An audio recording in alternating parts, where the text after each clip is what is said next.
Hope you will be fine. Welcome to all.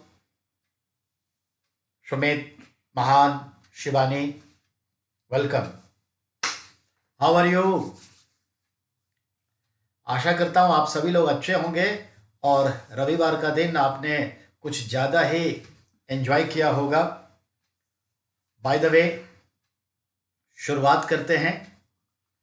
शुरुआत करने से पहले attention please everyone, I would like to share with you people a very short information. As I previously given notification to you people, since today the class will be organized 3.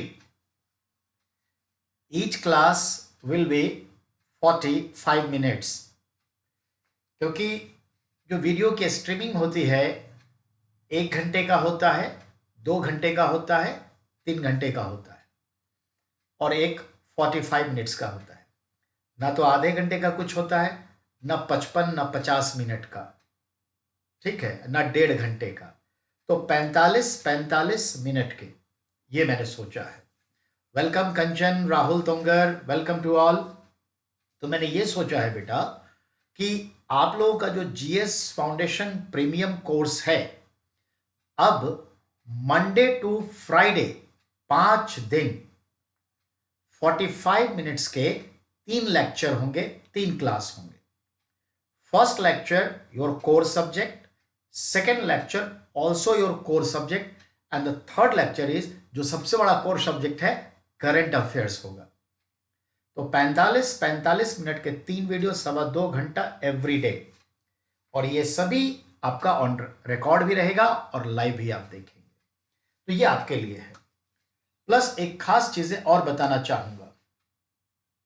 मैं current affairs की भी एक class अब अलग से एक course के रूप में लगा रहा हूं, क्योंकि बहुत सारे बच्चे ऐसे हैं जो बैंकिंग सेक्टर के हैं, केवीएस केंद्रीय विद्यालय संगठन के लिए टीचर का एग्जाम दे रहे हैं, जहां उन्हें करंट का कंटेंट कहीं अच्छा नहीं मिल रहा है. तो वो कह रहे थे कि सर अगर सिर्फ हम करंट लेना चाहें तो मैं बता दूं, करंट की क्लास भी मैं अब आज से ही ये अलग हो जाएगा.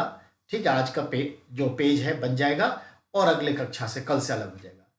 मतलब ये कि अब तक जितने मैंने करंट के क्लास लगाए हैं वो एक अलग कोर्स में चला जाएगा, और जो 45 मिनट्स का रोज आपको हम करंट अफेयर्स की क्लास देंगे वो अपने आप में एक क्लास बन जाएगा, एक अलग पेज पे, एक अलग कोर्स पे खुलेगा, जो 299 रुपीज का ओनली करंट अफेयर्स की क्लास हो जाएगी.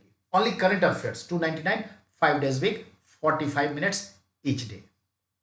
तो एक करंट अफेयर्स की अलग क्लास लगने जा रही है स्पेसिफिक, जिसको सिर्फ करंट अफेयर्स में लेना है अपने भाई बंधुओं से जरूर कहें. तो एक तो ये. दूसरा, मेरे पास और भी इस बीच में लोगों का है, सर बैंकिंग के लिए कुछ क्यों नहीं करते, करंट तो ठीक है हम इसमें देख लेंगे. तो मैंने उस पर भी विचार किया और उसको भी आज फाइनल किया, और वो भी 15 तक क्लियरेंस मिल जाएगा. अब हम बैंकिंग की भी क्लास शुरू करने जा रहे हैं. बैंकिंग की क्लास में क्या होगा, economy, finance, marketing, GK, current affairs, overall banking general awareness, वो एक अलग विद करंट अफेयर्स. उसके लिए मैं फिर क्या करने जा रहा हूं, तो 2 क्लास अरेंज करने जा रहा हूं. यानी मंडे टू फ्राइडे उनके लिए भी 2 क्लास होगी. एक 45 मिनट्स का जनरल अवेयरनेस के पॉइंट ऑफ व्यू से फिनेंस इकोनॉमी सेक्शन, और एक जो है करंट अफेयर्स की जो क्लास होगी, वो ऑलरेडी जो ये वीडियो है वही करंट अफेयर्स की वीडियो वहां भी चली जाएगी, वो अलग कोर्स होगा. उसके लिए हमने भी बहुत शॉर्ट निकाला है बैंकिंग के लिए, और ज्यादा नहीं, 499 रुपए का रखा है. 499 बैंकिंग के लिए अलग कोर्स, जो 2 दिन में आपको पोर्टल पे दिख जाएगा. प्लस एक और चीज जो मैंने कहा था कि एनसीईआरटी की क्लास शुरू करने जा रहा हूं, तो बिल्कुल सब कुछ रेडी हो गया है, बस पेज को अपलोड करना है. तो 21 तारीख से एनसीईआरटी की क्लास भी अलग होने जा रही है.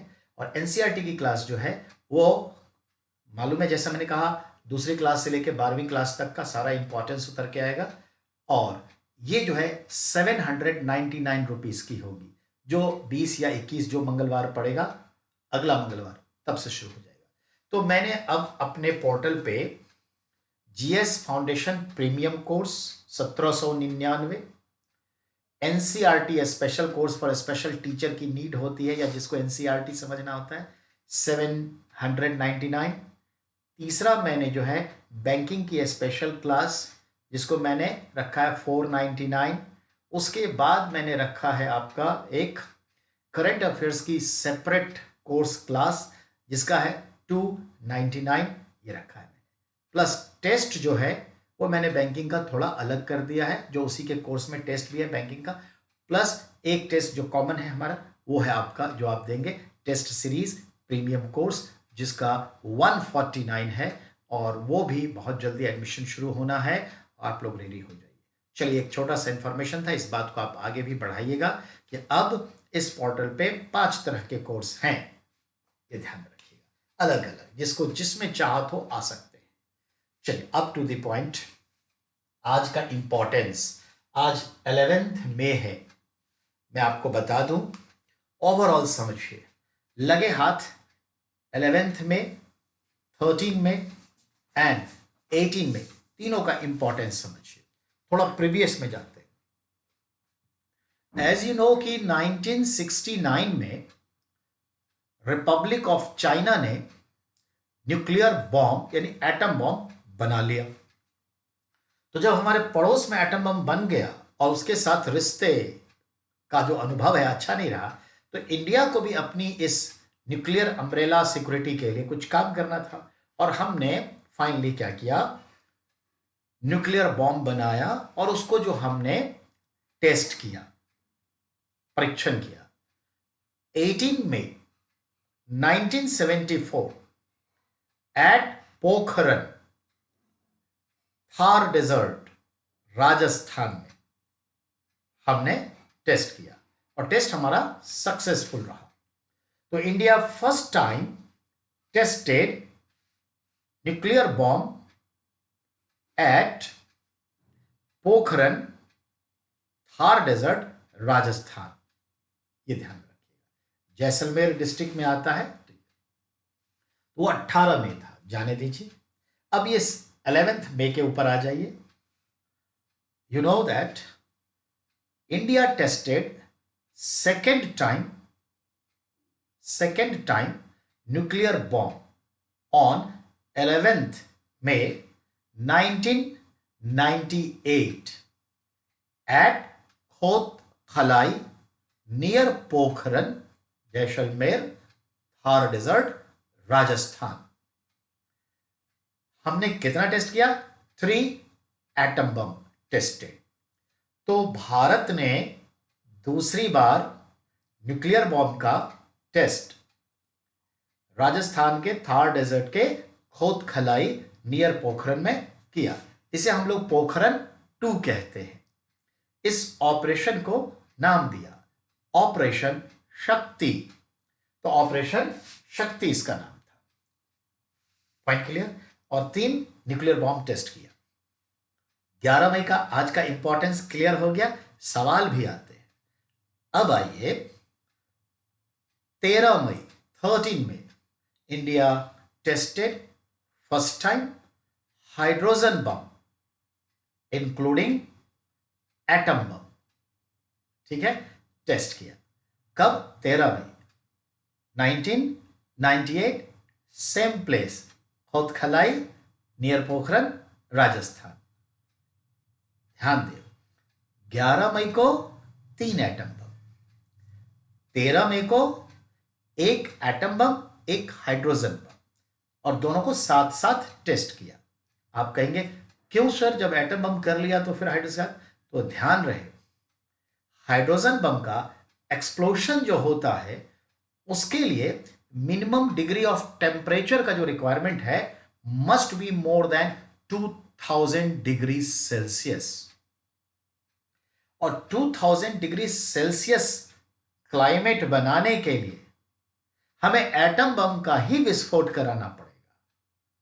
सेकंड के लाखवें टाइम में ही एटम बम पहले एक्सप्लोड होता है और लगे हाथ हाइड्रोजन, जैसे ही टेम्परेचर गया हाइड्रोजन बम एक्सप्लोड करेगा। तो without atom bomb explosion hydrogen bomb can not be activated, can not be burst, can not be explode. तो हाइड्रोजन के साथ एटम बम का छोड़ा जाना अनिवार्य है, कंपल्सरी है।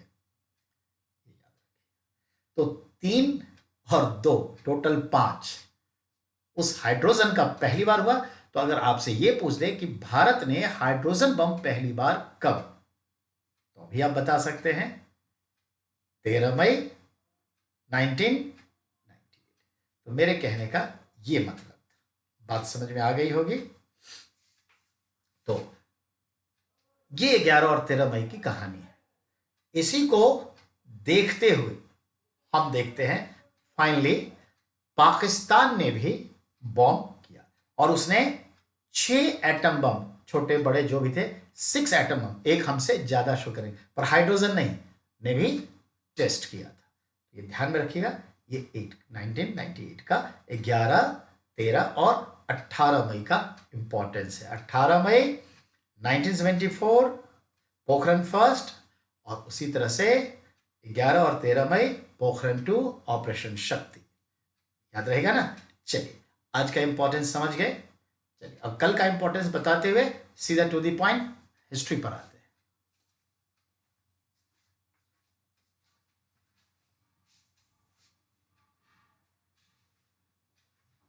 तो अरे यार लाल पीला हो रहा है, आ ही नहीं रहा है, देखेंगे फाइन बन रहा है ना, बन रहा है।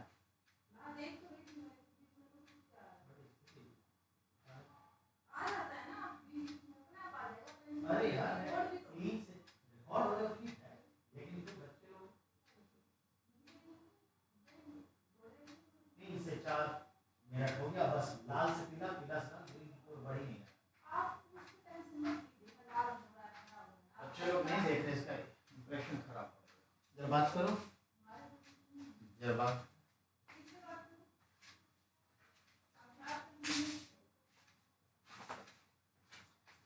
हेलो, मेरे फोन में केवल कृष्णा है, केवल राम है, राम स्टाफ है, कृष्णा तो केवल। बात करो जरा।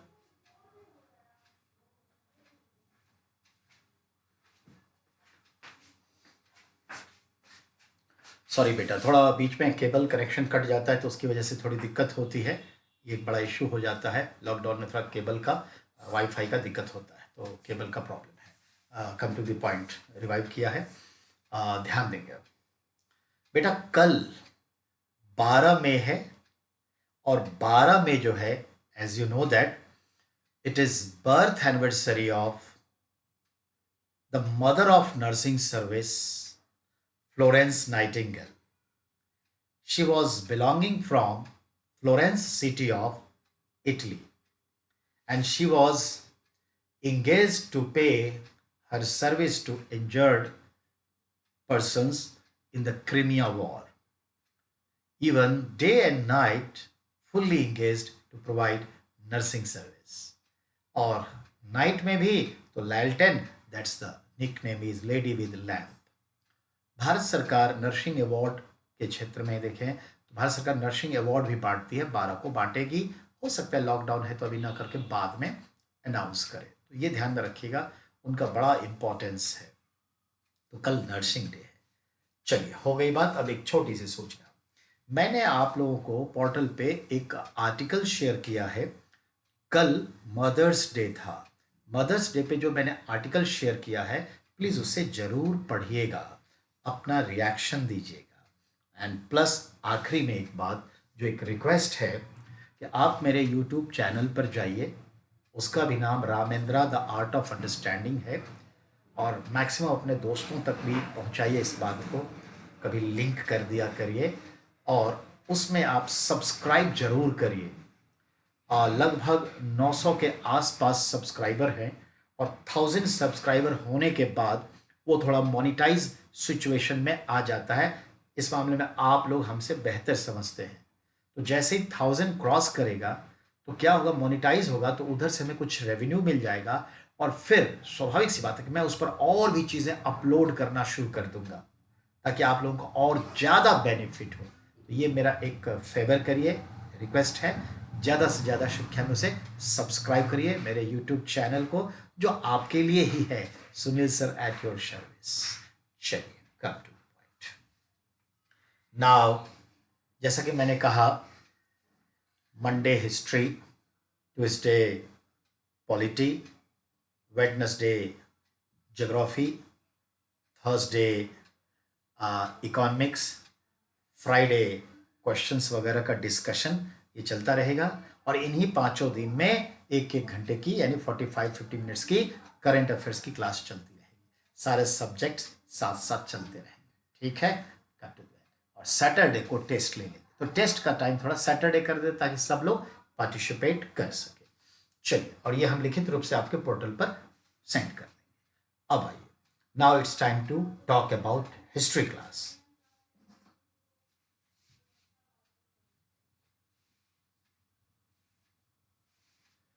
हिस्ट्री में जैसा मैंने आपसे कहा,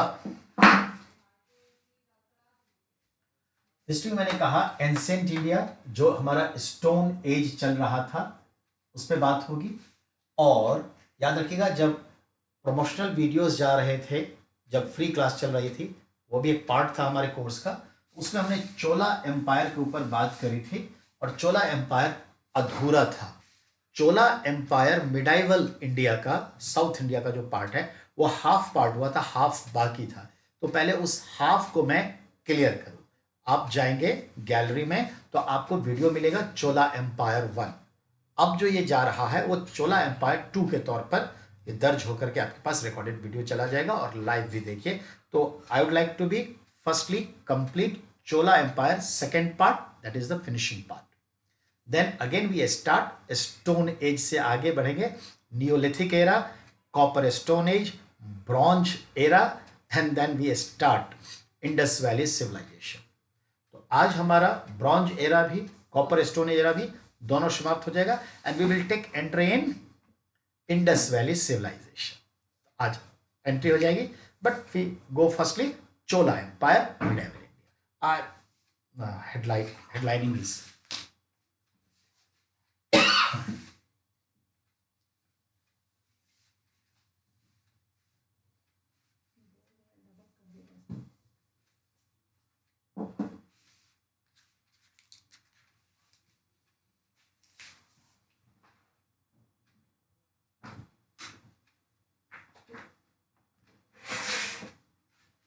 चोला एम्पायर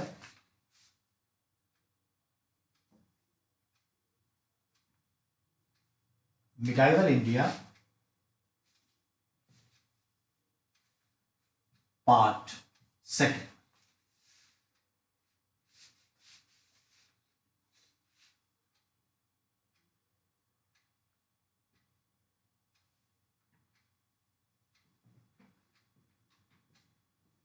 तो जो रिमेन रह गया था,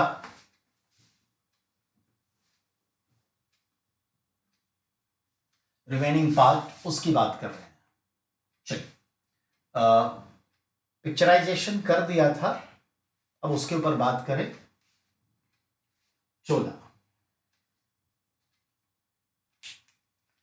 हमने चोला एम्पायर में जो बात करी थी उसका संदर्भ देखिए गौर से। कुल मिलाकर के हम बात करते हैं राजा फर्स्ट, जो 985 से 1014 एडी तक रूल किया, ठीक है। कैपिटल जिसका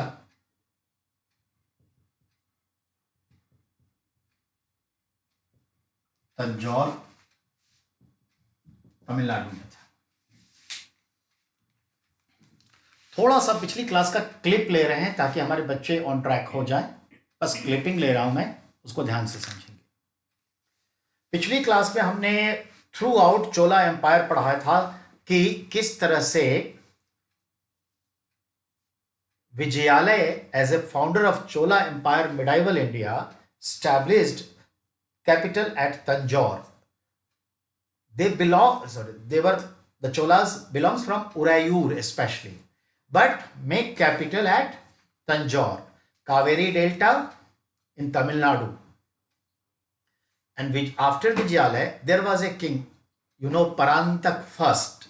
And Parantak first, better, उसके टाइम का बताया था कि एक इंस्क्रिप्शन इंपॉर्टेंट है, Uttaramerur inscription. That inscription given us information about autonomous village administrative system in that region. यानी परांतक फर्स्ट 10th सेंचुरी के राजा के समय का एक अभिलेख मिलता है उत्तर मेरूर गांव तमिलनाडु में, जिस अभिलेख को पढ़ने से यह पता चलता है कि उस गांव में या तमिलनाडु के उस ग्रामीण क्षेत्रों में किस प्रकार से स्वायत्त ग्रामीण प्रशासनिक व्यवस्था चलती है, कैसे लॉटरी सिस्टम से ग्रामीण क्षेत्रों में ग्राम पंचायत के सदस्यों का चुनाव होता है और वो सारे काम कैसे करते हैं, ये सब चीजें कैसे लॉटरी सिस्टम से चुने जाते हैं, ये सारी बात हमने बताई थी. और पूरे वर्ल्ड हिस्ट्री में ये ऑटोनोमस सिस्टम को पढ़ाया जाता है. और इंडिया में भी ये क्वेश्चन बड़ा पैट है, किसी भी एग्जाम का हो, दिल्ली पुलिस कांस्टेबल क्यों ना हो, बड़ा क्लियर कट एग्जाम में क्लियर पूछता है कि चोलों की सबसे उत्तम बात क्या थी. The special character of Chola empire, autonomous village administrative system. ये कई जगह पूछ चुका है, घबराइएगा मत. तो वो मैंने बात बताई. आफ्टर प्रांतक फर्स्ट मैंने कहा there was a one of the greatest king was Raja Raja first. इसके लिए मैंने बताया इसी को कहते हैं आप राज राजेश्वर फर्स्ट, जो 985 एडी से 1014 एडी तक रूल किया. इसका भी कैपिटल तंजौर यानी तंजावुर तमिलनाडु में बैंक ऑफ कावेरी रिवर था, ये बताया था. अब वीडियो में जाके चेक कर लीजिएगा. और फिर हमने आपको ये बताया कि राज राजा के समय में जो राज राजा की नेवी थी, नौसेना, भारतीय इतिहास की सबसे ताकतवर नौसेना थी. The most powerful navy in Indian history till 1947 you can say. ठीक है, अब याद रखिए, इस नौसेना के दम पर उसने bay of Bengal, some part of Indian Ocean and a few parts of Arabian Sea, southern part of Arabian Sea, इन सब पे अपना एक तरह से कब्जा, कोचीन कब्जे में जिसका नाम क्विलोन था, बंगाल की खाड़ी कब्जे में, मालदीव अभियान किया और मालदीव को भी अपने अंडर में कर लिया. ये इंपॉर्टेंट था. बंगाल की खाड़ी का तो नाम पड़ गया चोलों की झील, the lake of Chola.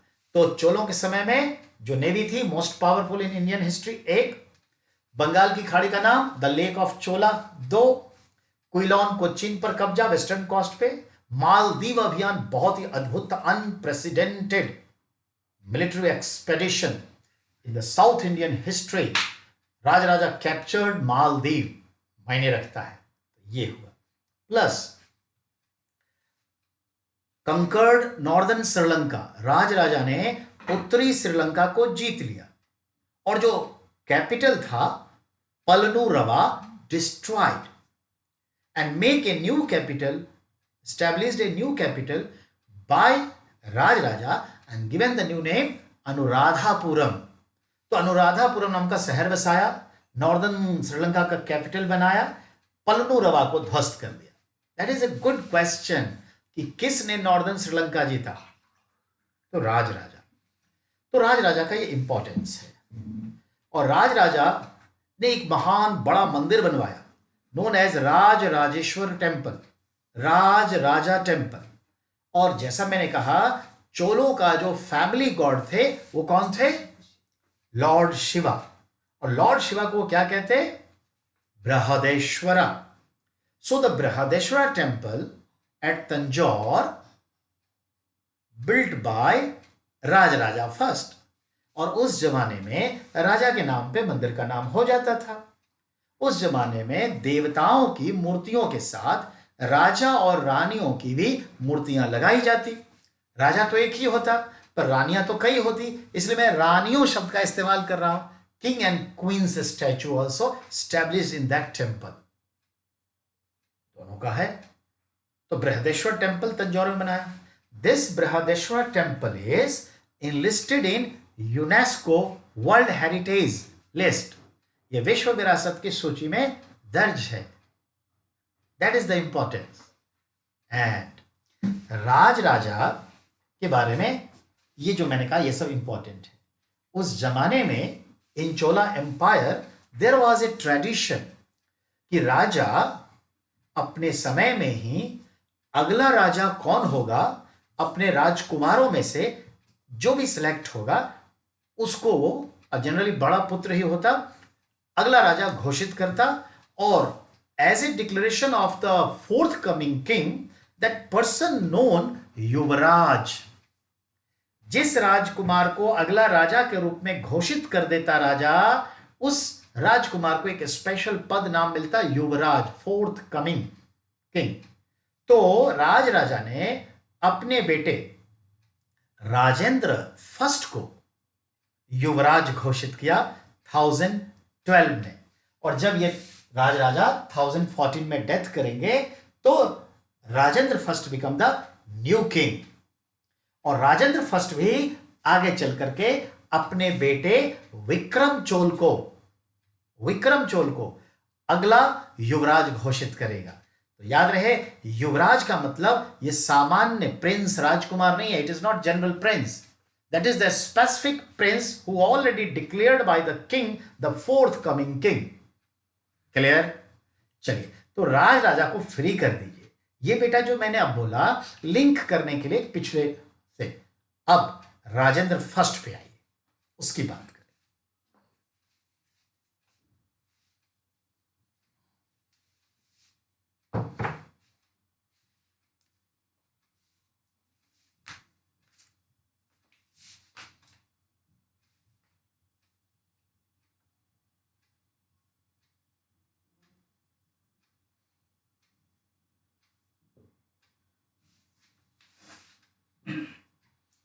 King Rajendra first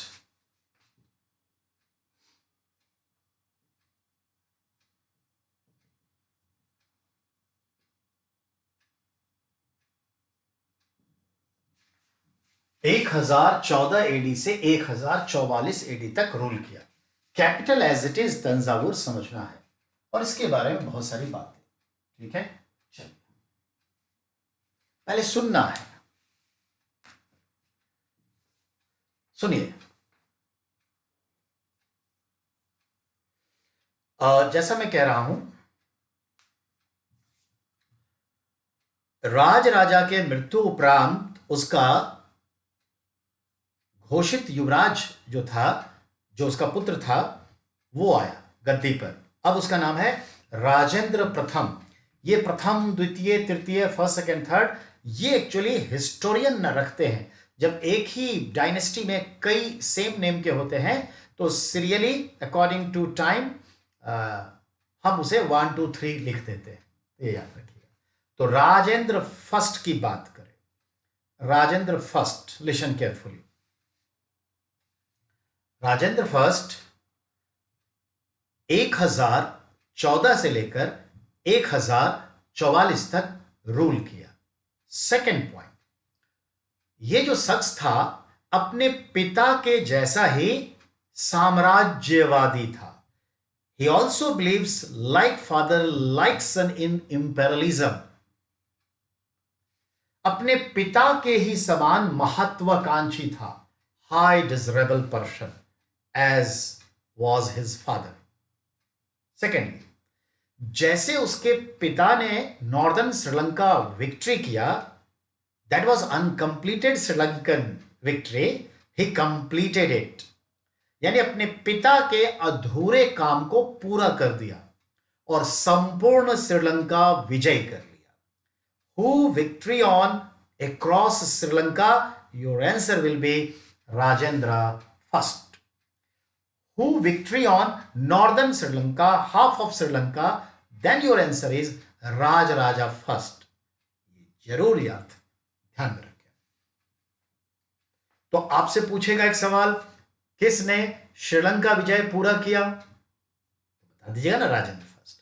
अब आइए, तो पिता के अरमानों को, इच्छाओं को पूरा कर दिया। नेक्स्ट पॉइंट पर ध्यान दीजिए, यह सिर्फ भारत और उसके आसपास नहीं रुका, इसकी बड़ी एक नौसेना थी, महत्वपूर्ण शक्तिशाली नौसेना थी। अब वो क्या करेगा, ध्यान देंगे।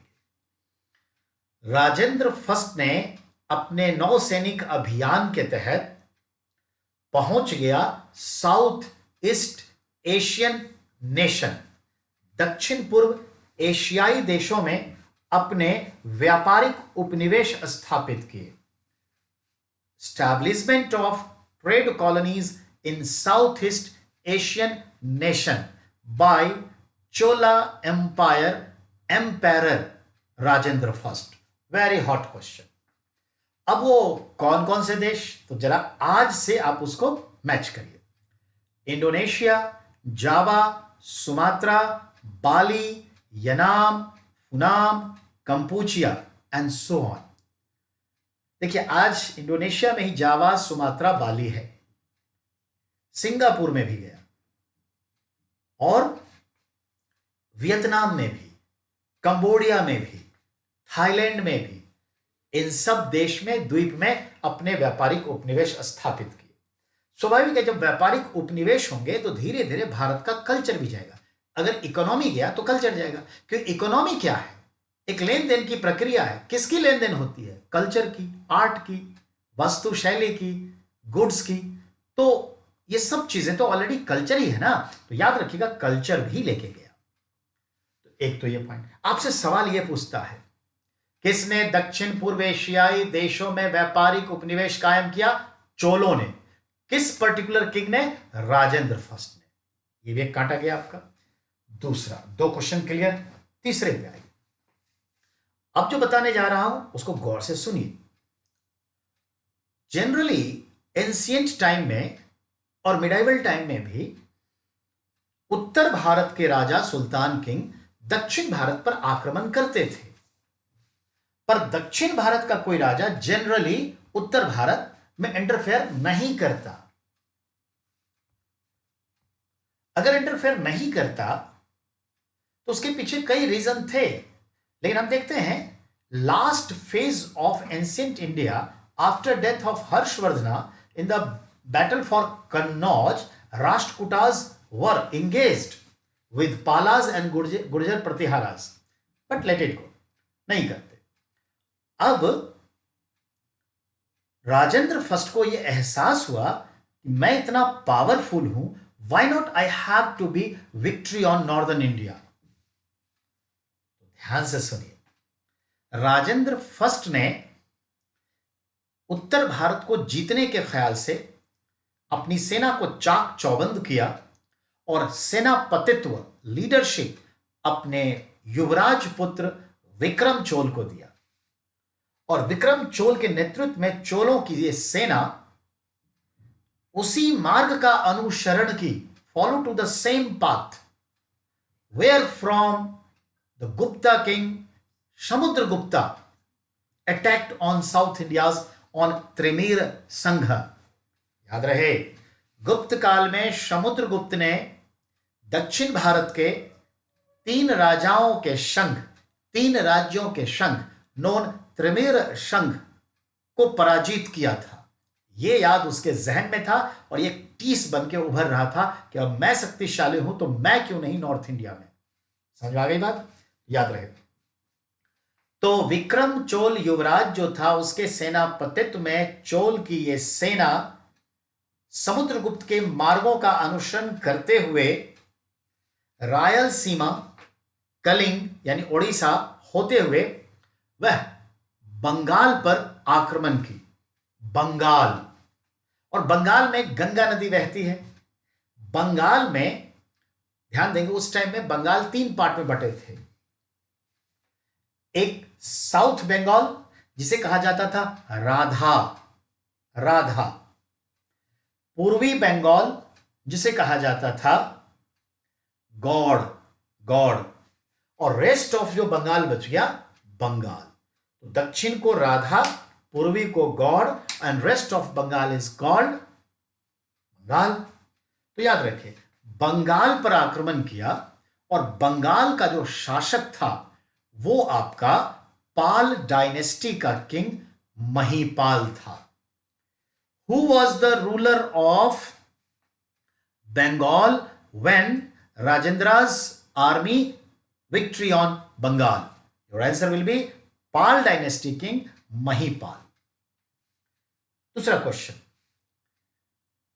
under the leadership of whom, under the leadership Rajendra Cholas sent their troops to victory Bengal? युवराज विक्रम चोल।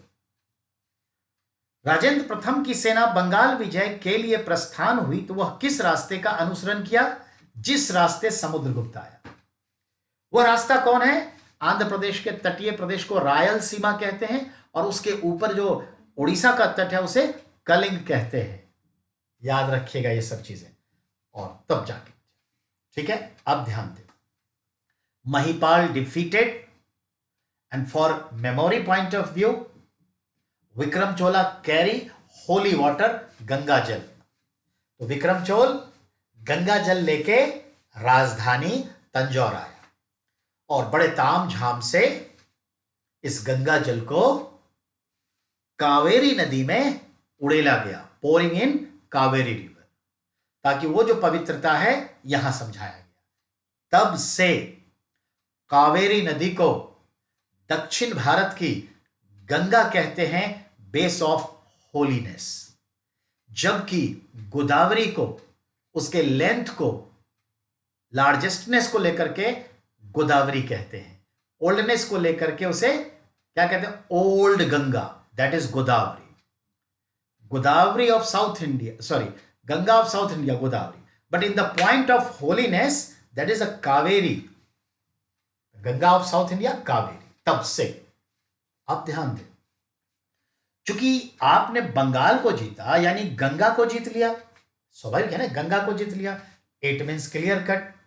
तो अब क्या होगी बात? अब तो बात यह होगी ना कि चलो गंगा को जीत लिया तो एक टाइटल, तो एक सेरेमनी हुआ और उसमें राजेंद्र फर्स्ट तो किंग है ना, ये तो युवराज की हैसियत से गया, तो राजेंद्र फर्स्ट ने अपनी टाइटल ली गंगै कोंडा चोलापुरम, और एक शब्द है गंगै कोंडा, ये दोनों शब्द की मैं व्याख्या करूंगा। तो टाइटल जो लिया वो है गंगै कोंडा, इसका अर्थ है गंगा को जीतने वाला, one who victory on Ganga, ये ठीक है।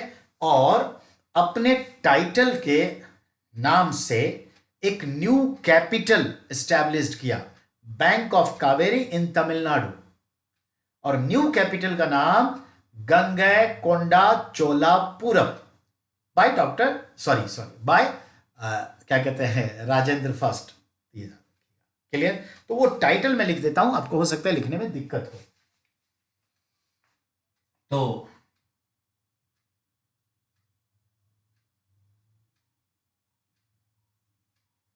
गंगै कोंडा ये टाइटल है, गंगा को जीतने वाला।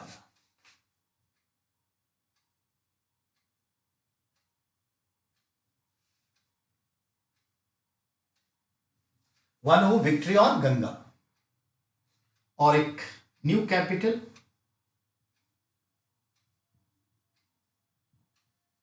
एज ए सेकेंड कैपिटल बसाया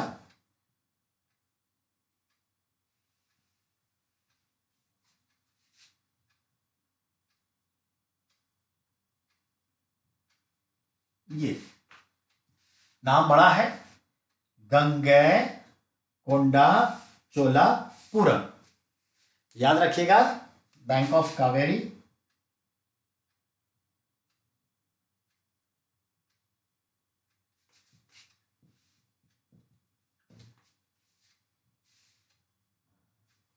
तो बेटा ये ध्यान रखेंगे, राजेंद्र ने गंगै कोंडा की उपाधि ली गंगा को जीतने के बाद, और सेकेंड कैपिटल बसाया कावेरी नदी के तट पर तमिलनाडु में ही, जिसका नाम रखा गंगै कोंडा चोलापुरम। गंगा को जीतने वाले राजा यानी चोल राजा की राजधानी। पूर मतलब होता है शहर, और शहर जो होता है तो फोर्टिफाइड होता था, किलाबद्ध, तो उसको पूर, और पूर का मतलब हो गया किला, फोर्ट। तो चोलापुरम इसका मतलब चोलों का राजधानी, गंगै कोंडा चोलापुरम, ये ध्यान में रखिएगा, इंपॉर्टेंट है, ठीक है। तो आप कुल मिलाकर के देखिए इस शख्स को। अभी तक आपने क्या क्या देखा? श्रीलंका विक्ट्री कंप्लीट किया, साउथ ईस्ट एशिया में ट्रेड कॉलोनी एस्टेब्लिश किया, नहीं। तीसरा देखा आपने, गंगा को जीत लिया, नॉर्थ इंडिया को जीता, महिपाल को हराया बंगाल में, और गंगईकोंडा का टाइटल लिया। गंगईकोंडा चोलापुरम से सेकंड कैपिटल बसाया। एक काम इसका और क्या, ये भी बाप की तरह ही एक मंदिर बनाएगा। एज फादर एज सन, लाइक फादर लाइक सन, पिता की तरह ही ये भी अपने कुल देवता बृहदेश्वर का एक मंदिर बनाएगा, but where? At new capital, at second capital. और उसका नाम भी क्या होगा? Same, Brihadeshwara temple. तो याद रखिएगा, ठीक है। He also built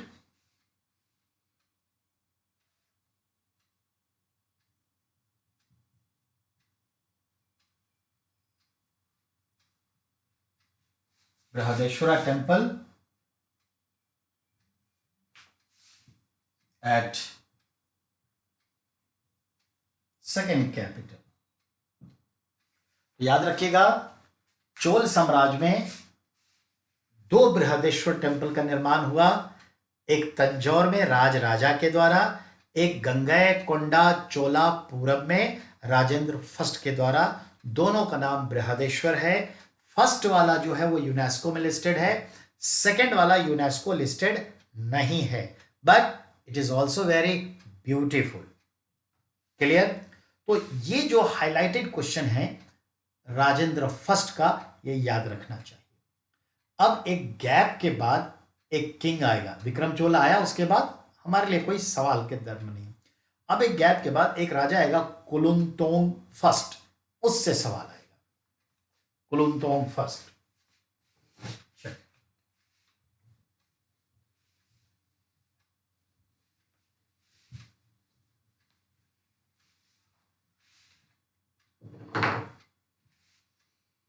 next king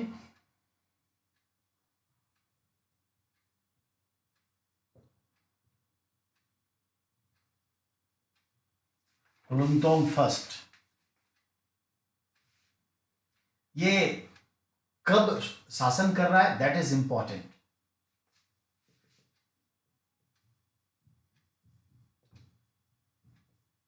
याद रखने के लिए बस समझिए, ये नहीं कि कब से कब, कोई इश्यू नहीं है। 1077 के आसपास ये रूल कर रहा है। अब जरा देखते हैं क्या स्थिति है। कुलुनतोंग फर्स्ट, यहां से कुल मिलाकर के हम देखें तो 3 सवाल बड़े अच्छे हैं और सवाल पूछे जाते हैं। पहला समझिए, he was the king who push up more and more trade relation with China, with east Asia. South east Asia तो हो चुका था, आगे बढ़ना है ना, तो ईस्ट एशिया, और ईस्ट एशिया में चाइना एक बड़ा देश। याद रखिए, कुलुनतोंग फर्स्ट ने चीन के साथ व्यापार को बढ़ाने के लिए अपने एक लगभग 70-80 लोगों के साथ एक ट्रेड डेलीगेट्स, व्यापारिक प्रतिनिधिमंडल चीन के राजा के दरबार में भेजा। चीन के राजा ने उसका स्वागत किया और व्यापार बढ़ाने के लिए संकल्पबद्ध हुआ और व्यापार चला। लेकिन चीन के राजा ने भी भारत से भी बड़ा एक व्यापारिक मंडल और बहुत सारे बहुमूल्य सामग्रियों, बहुमूल्य उपहारों के साथ एक चाइनीज बिजनेस डेलीगेट्स कुलुनतोंग फर्स्ट के कोर्ट में, दरबार में आया और इस तरह से व्यापारिक संबंध कायम हुए। पहला पॉइंट क्लियर हुआ। अब चूंकि ट्रेड डेवलप हुआ तो इसने एक काम किया, लोगों पर जो डिफरेंट टाइप के टैक्सेस लगते थे उस टैक्स को एग्जेम्प्ट कर दिया। माफ नहीं, सिस्टम ही खत्म कर दिया, एग्जेम्प्ट कर दिया। तो उसे इतिहास में एक नाम मिला, यानी उनके लोगों ने उसी समय उनको एक नाम दिया, सुंगन वृत्ते। इसका अर्थ है करों को हटाने वाला, करों को हटाने वाला। एंड रिमेंबर, चोल एम्पायर के समय में जो दरबार की भाषा थी, कहने का मतलब है जो स्टेट लैंग्वेज था वो संस्कृत था, और आम जनता तमिल बोलना शुरू कर चुकी थी। ये ध्यान रखिए, ठीक है? तो ध्यान देंगे। तो इसका एक क्वेश्चन क्या हुआ? Who connect trade with China? Who was the Chol king who connect trade with China and send a business delegates, trade delegates to in the court of China's king? तो क्या जवाब दीजिएगा? Kulottunga first. Who received Chinese trade delegation in his court? Kulottunga first. Clear हो गया? अब अगर टेढ़ा सवाल करें तो भी आप समझ जाएंगे। अब रही बात, सुंगन वृत्ते किसका टाइटल था? तो क्या बोलेगा? कुलुंतोंग फर्स्ट। तो याद रखिएगा, करों को हटाने वाला टाइटल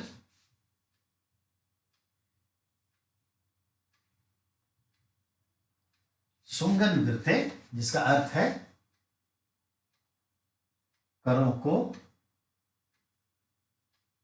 हटाने वाला, करों को हटाने वाला, सुंगन। अब इसका देखिए, tie up, trade, relation with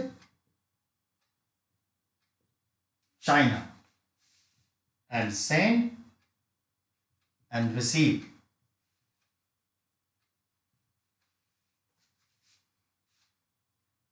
from to China, from China। समझ में आ गई होगी बात? सुंगन वृत्ते इसका टाइटल है, करों को हटाने वाला। दूसरा मैंने कहा, इसने व्यापारिक संबंध चीन के साथ कायम किए और चीन के राजा के दरबार में एक बिजनेस डेलीगेट्स भेजा, और एक बिजनेस डेलीगेट को चाइना से जो आया उसको रिसीव भी किया। तो send and receive to China and from China a business, या ट्रेड लिख लीजिए, एक ही चीज होगा।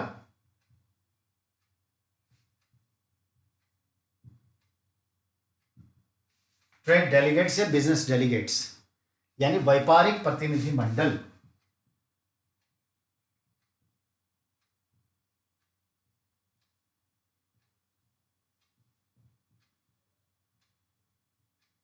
ये ध्यान रखिए।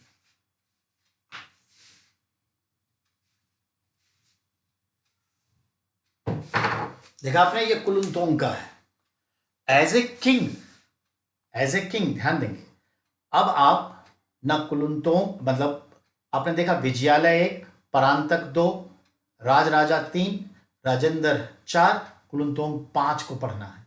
अब उनके आर्ट कल्चर से ऊपर जो कुछ सवाल आए उस पर ध्यान देना है, ठीक है? अब आर्ट कल्चर पे जो सवाल बनता है तो उसको देखिए। स्टेट लैंग्वेज यानी ऑफिशियल,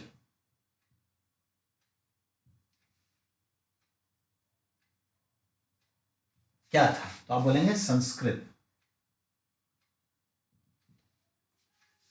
दूसरा पॉइंट,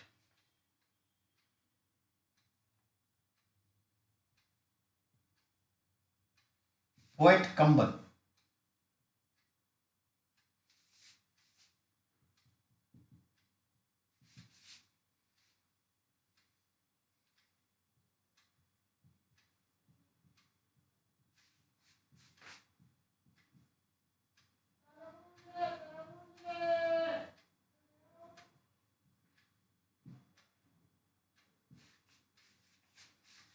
एक क्वेश्चन आता है, उसको समझिए। चोल साम्राज्य के समय में कुलुंतोंग के दरबार में एक तमिल, मैंने कहा था तमिल भाषा की शुरुआत हो चुकी थी। तमिल भाषा का महान विद्वान, उस टाइम में जनरली गद्य के बजाय पद शैली ज्यादा चलती थी, पोएट्री फॉर्म में लिखा जाता था, तो जनरली कवि लिखते हैं, आप उसे साहित्यकार विद्वान कह सकते हैं। तो चोल साम्राज्य में तमिल साहित्य का विद्वान था जिसका नाम था कंबन। तो Kamban was a great scholar of Tamil literature. He was poet in the court of Kulunthom, who translate otherwise wrote the Mahabharata in Tamil language. ठीक है, sorry, Ramayana in Tamil language, not Mahabharata, Ramayana in Tamil language. ठीक है, his time, in which time Kamban was alive, his time considered the golden era of Tamil literature, Tamil साहित्य का स्वर्ण युग। इस तरह से 3 सवाल तैयार हुए। एक तो सवाल यह हुआ बेटा, कंबन कौन है? तो आपने जवाब दिया कि कंबन तमिल साहित्य का विद्वान, scholar of Tamil language.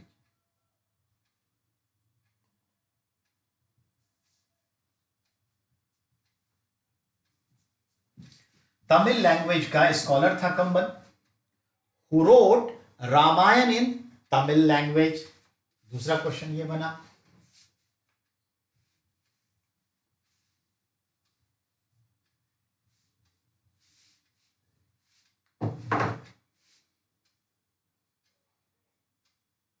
कंबन road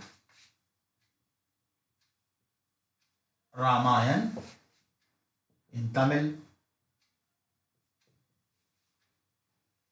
language. तो आपसे पूछेगा तमिल भाषा में रामायण किसने लिखी, तो आपका जवाब होना चाहिए कंबन। फिर अगला पॉइंट बनता है आपका कि golden era of Tamil literature किसका टाइम है, तो कंबन era.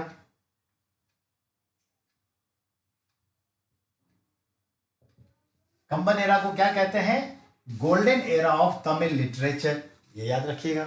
So the time of कंबन is called golden era of Tamil literature. ये इंपॉर्टेंट हो गया, अब इसको जाने दीजिए। अब आ जाइए करेंसी के ऊपर। बताया था चोलों की जो करेंसी, चाहे वो गोल्ड की हो, कॉपर की हो, किसी भी चीज को, उसे कहते क्या थे, काशू।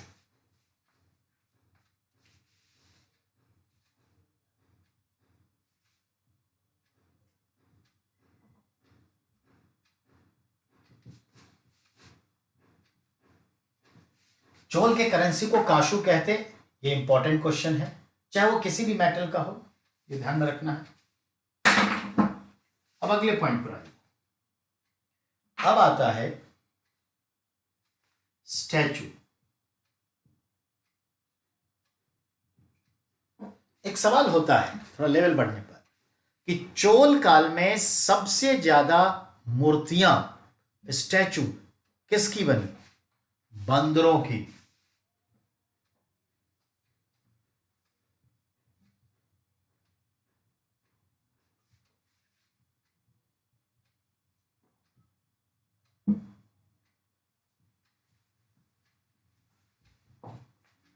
समझ आई बात? बहुत इंपॉर्टेंट क्वेश्चन है, पीसीएस यूपीएससी पूछ चुका है कि चोल काल में सबसे ज्यादा स्टैचू, चाहे वो मिट्टी का हो या पत्थर का, किसकी बनी, बंदरों की। दिमाग में क्या आता है, लॉर्ड शिवा का बना होगा, बृहदेश्वर का? नहीं, ये ध्यान में रखना है। ये पॉइंट हो गया। अभी जो चोल राजा सब होते तो इनके समय में 4-5 मंजिल के मकान होते, व्यापारी लोग होते। अब चोलों के समय में जो गांव होता, ठीक है, तो याद रखिएगा गांव को क्या कहते हैं, ऊर।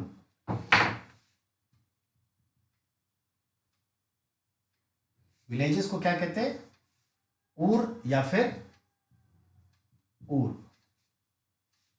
और जो विलेज सभा होती उसको कहते हैं उरार। यानी ध्यान रखेंगे, गांव की सभा को उरार कहते, पंचायत को क्या कहते, तो उरार, और गांव को क्या कहते हैं, ऊर। ये याद रखिएगा। अब अलग अलग होते थे उरार, क्योंकि आप जानते हैं कि बहुत सारे व्यापारी वाणिज्य के लोग जुड़े रहते थे। तो जैसे मनी ग्रामम, ये क्या है, व्यापारियों के गांव की सभा।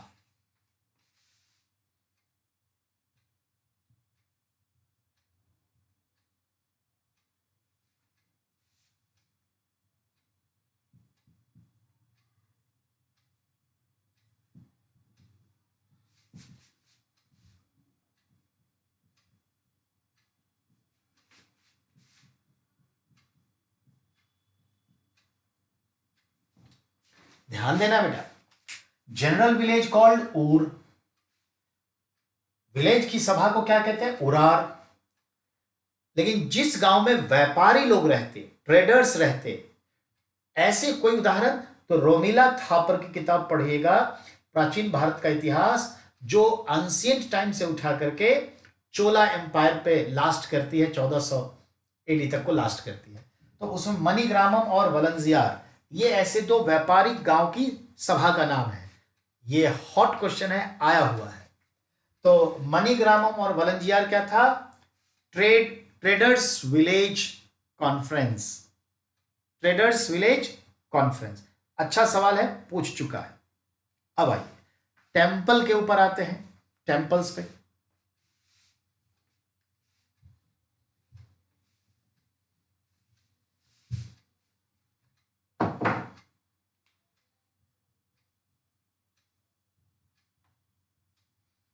तो चोल काल में जो टेंपल्स हैं उस पर गौर फरमाइएगा। चोल काल के टेंपल हम एक पार्ट मिडाइवल में उठाएंगे, द एरा ऑफ टेंपल्स, मंदिरों का स्वर्ण युग, 7th सेंचुरी एडी से 12th सेंचुरी एडी तक। उसमें हम डिटेल एम्फेसिस करेंगे द्रविड़ शैली, नागर शैली, वेशर शैली एंड देयर फीचर्स। यहां पे हमें बस छोटा सा 3-4 शब्दों के संदर्भ में कोट करना है कि चोलों की कुछ मंदिर जो चोलों ने बनाए, चोल द्वारा बनाए गए मंदिर। 2 मंदिर आपके सामने आ चुका है, वैसे 3 मंदिर आ चुके हैं, तीनों को हम फिर से लिख देते हैं, कोई हर्ज नहीं है।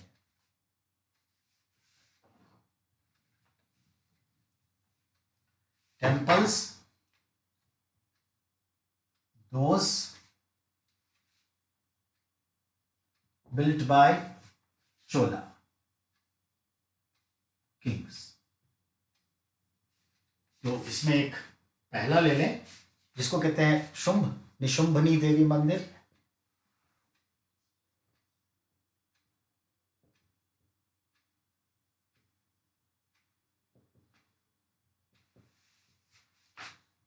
Eight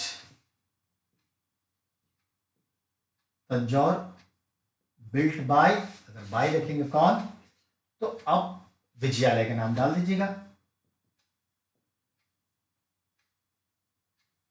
king Vijayalaya. दूसरा आ गया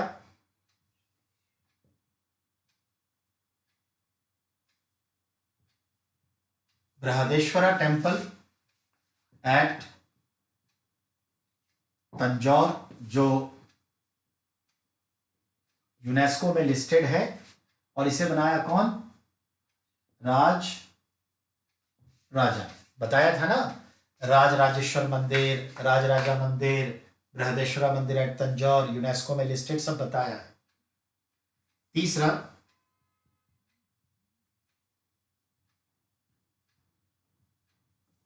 बृहदेश्वर मंदिर एट सेकेंड कैपिटल ऑफ चोला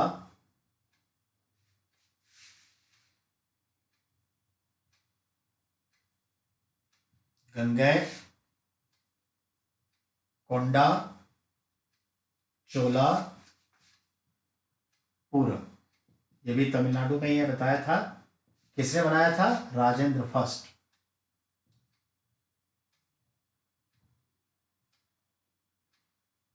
नीचे लिख देता हूं, राजेंद्र फर्स्ट। 3 इंपॉर्टेंट मंदिर आ गया। चौथा इंपॉर्टेंट मंदिर जो है, जिसका नाम है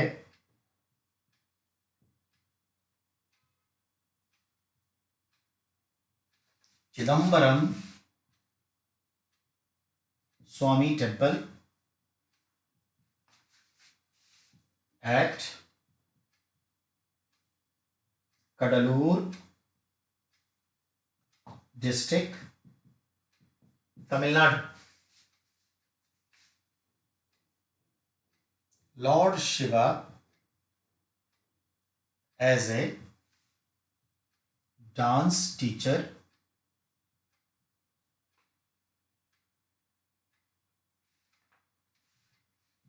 known Nataraja with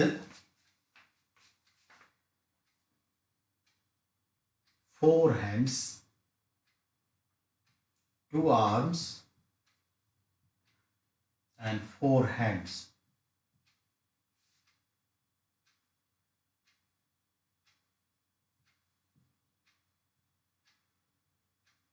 Hands performing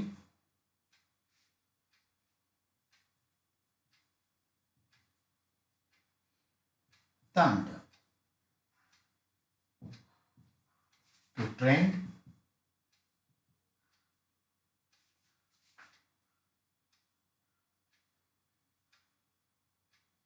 to provide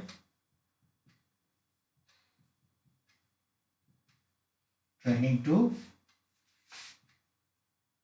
मां पार्वती। बहुत इंपॉर्टेंट है, ध्यान से सुनेंगे। तमिलनाडु के समंदर के किनारे कडलूर डिस्ट्रिक्ट है, वहां पर एक छोटा सा जगह है चिदम्बरम, शिव के नाम पर है। साउथ इंडिया में चिदम्बरम महादेव शिव का नाम है। तो चिदम्बरम टेम्पल भी चोल राजाओं ने बनाए। यहां पर चोल राजाओं ने अपने फैमिली गॉड बृहदेश्वर का जो मंदिर बनाए, चिदम्बरम नाम से मंदिर विख्यात है। और इस मंदिर में लॉर्ड शिवा जो है तांडव करते हुए वाला जो उनका स्टैचू है वो है। याद रहे, तांडव में क्या है, उनका लेफ्ट लेग जो है स्टैंड है एक राक्षस के ऊपर, और जो राइट लेग है वो उठा हुआ है, और ऐसे 2 आर्म्स हैं, ठीक है। और यहां से दोनों में 2 हाथ और निकले हैं, तो हम बोलेंगे 2 आर्म्स 4 हैंड्स, ये है, और तांडव करते हुए है। कॉन्सेप्ट ये है कि मां पार्वती ने अपने पति शिव से कही कि मुझे भी तांडव नृत्य सिखा दीजिए।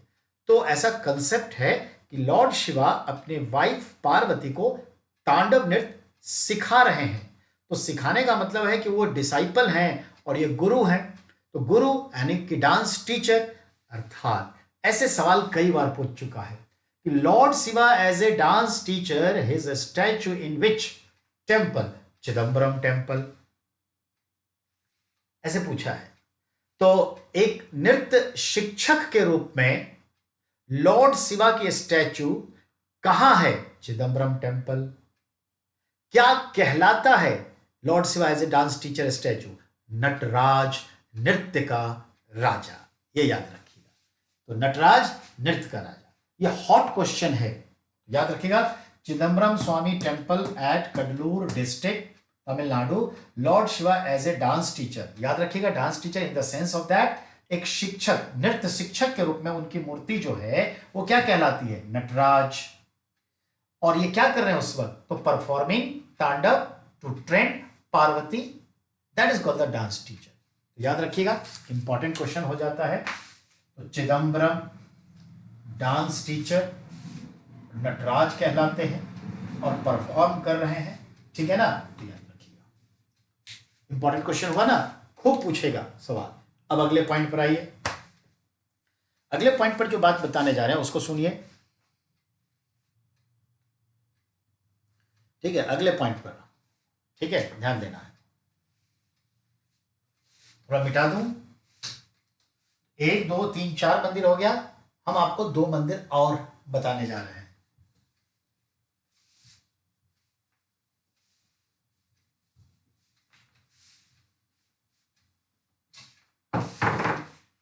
लुक, अगला जो टेंपल है उसको कहते हैं कुंभकोणम टेंपल, 5th।